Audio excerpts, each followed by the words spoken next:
Assalamualaikum warahmatullahi wabarakatuh. Bagaimana kabar kalian anak-anak hebat kelas 6? Ya, hari ini kita akan belajar tema 3 tokoh dan penemuan, subtema 2 penemuan dan manfaatnya, muatan pelajaran IPS. Perubahan sosial budaya dalam bidang iptek dan pendidikan. Dahulu masyarakat memperoleh ilmu pengetahuan hanya dari sekolah dan buku. Teknologi pada saat itu masih terbatas. Tapi seiring kemajuan ilmu pengetahuan dan teknologi, masyarakat memperoleh informasi lebih lengkap, informasi tentang kemajuan pembangunan di Indonesia melalui pembangunan jalan, waduk, sekolah, dan rumah sakit melalui teknologi, yaitu kamu bisa lihat melalui televisi, radio, dan juga sekarang yaitu melalui internet ataupun sosial media. Jadi perkembangan ilmu pengetahuan dan teknologi itu sangat berpengaruh terhadap kehidupan sosial budaya masyarakat Indonesia. Apalagi seperti masa pandemi sekarang ini ya, teknologi itu sangat membantu dalam proses belajar mengajar seperti sekarang. Dengan adanya sosial media, dengan adanya internet, sangat membantu dalam pembelajaran. Kita bisa tetap belajar walaupun kita tetap di rumah saja, yaitu melalui melalui internet, lewat YouTube, bisa lewat Google Meet, lewat Zoom, dan juga aplikasi-aplikasi sosial media yang lainnya. Sekarang kita lihat televisi. Televisi adalah salah satu penemuan yang sangat penting. Ayo kita bahas lebih lanjut tentang pengaruh televisi terhadap kehidupan masyarakat Indonesia. Seiring dengan perkembangan teknologi, saat ini terdapat banyak stasiun televisi yang menayangkan berbagai acara setiap hari, bahkan hampir 24 jam penuh. Jenis acara yang ditayangkan pun sangat beragam, seperti berita, film anak-anak maupun film dewasa, talkshow, sinetron, dan juga acara hiburan lainnya. Menurutmu, bagaimana kalian menyikapi hal tersebut? Ya, mungkin kalian sangat setuju adanya berbagai macam acara yang beragam, jadi kalian tidak bosan dalam menonton televisi. Tapi tentu saja ada juga dampak positif dan juga dampak negatif televisi terhadap kehidupan masyarakat. Oleh karena itu, ketika kamu menonton televisi, kamu harus dampingi oleh orang tua. Ada acara televisi yang boleh ditonton oleh anak-anak dan juga ada yang tidak boleh, tidak sesuai dengan usiamu. Maka biasanya itu di pojok kiri atau di pojok bawah atau kanan atas itu biasanya ada simbol. Ya, simbol-simbolnya itu seperti apa?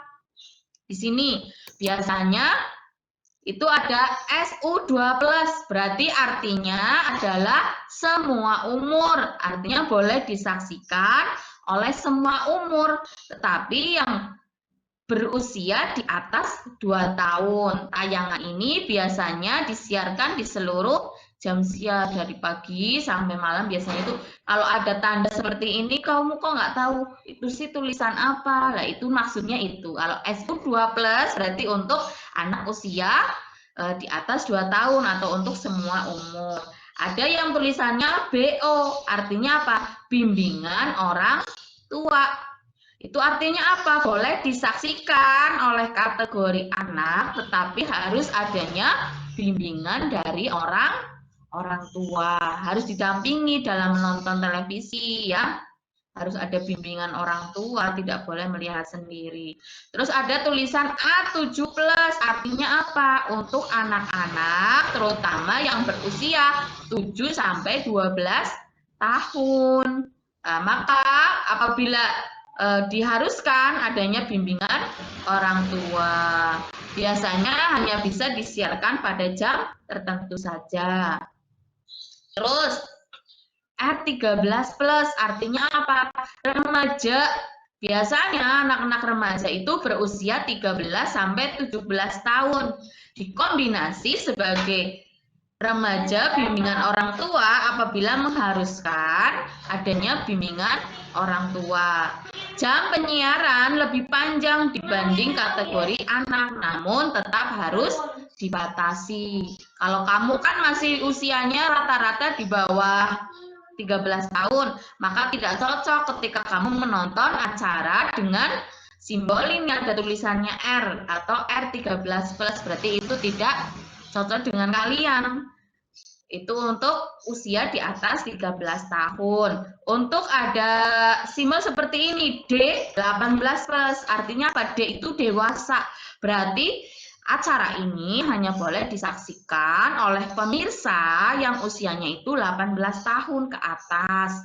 Biasanya jam tayangnya itu sekitar pukul 22 sampai pukul 3 pagi waktu setempat. Kalau acara untuk simbolnya sudah D seperti ini, berarti kamu tidak boleh menonton acara tersebut ya. Bu Guru harapkan kalian lebih bijak dalam menentukan apa acara yang kamu saksikan di televisi. Ya, sesuaikan dengan umur kalian. Jangan menyaksikan acara televisi yang tidak sesuai dengan usia. Apabila butuh bimbingan orang tua, maka kamu menyaksikannya harus didampingi oleh orang tua kalian ya. Ya, sekarang kita pelajari selanjutnya yaitu mengenai pengaruh komputer dalam bidang pendidikan. Komputer adalah alat elektronik yang dapat menghitung atau mengolah data, serta memutar film dan musik. Selain itu, komputer juga dapat menjadi alat komunikasi melalui surat elektronik dan juga media sosial. Kalian sudah tidak asing lagi dengan yang namanya komputer ya.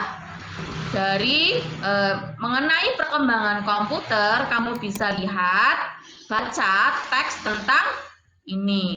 Charles Babbage mengubah dunia dengan komputernya. Dia itu yang menciptakan apa? Komputer ya. Ini kamu bisa baca sendiri. Charles Babbage mengubah dunia dengan komputer. Mesin hitung ini bermanfaat untuk mengurangi kesalahan menghitung. Komputer yang ia temukan semakin berkembang dari waktu ke waktu. Tahukah kamu bagaimana perkembangan komputer saat ini? Ya, jadi dulu itu 500 sebelum Masehi itu seperti ini. Bentuknya ini alat hitung, masih berupa alat hitung. Ini komputer pertama masih sebesar rumah ya. Terus seperti ini, terus berubah bisa melalui email atau surat elektronik. Ini laptop masih besar bentuknya laptop. Home computer atau PC atau CPU ya. Terus adanya internet sampai sekarang. Dan tahun 94 dimulainya penggunaan internet oleh masyarakat.